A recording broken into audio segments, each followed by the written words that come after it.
Ya teman-teman semua, ini sebenarnya hitung-hitungan aja sih sebenarnya. Kita akan belajar bareng tentang rasio perhitungan HR itu kalau di perusahaan itu seperti apa gitu. Makanya kan tadi ada yang HR-nya cuma sedikit, HR-nya banyak banget gitu. Nah, banyak banget tuh seperti apa sih? Jadi kalau HR ini rasionya cukup tinggi itu biasanya kayak di perusahaan-perusahaan kayak FMCG sama tech. Kalau misalnya di FMCG ini kan kayak misalnya ada brand sabun sendiri, brand sampo sendiri, brand yang lain-lain sendiri gitu kan, brand sikat gigi sendiri gitu. Nah ini makanya di setiap ini ada HR-HR-nya juga yang ngebantu. HR yang utamanya itu ada juga gitu.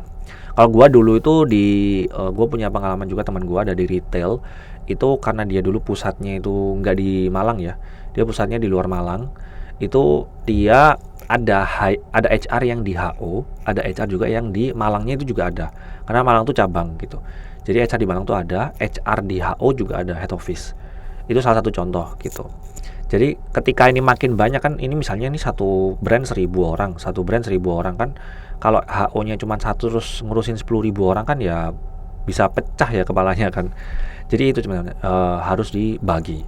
Kalau misalnya yang rendah nih, misalnya manufaktur atau konstruksi ya kan orang-orangnya itu aja ya.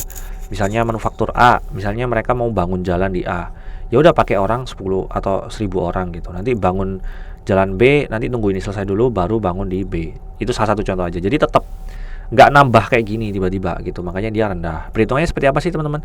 Ini ada jumlah HR ya, dibagi jumlah karyawan. Misalnya ini 20 HR dibagi 1.000 karyawan, dikali 100% itu 2%.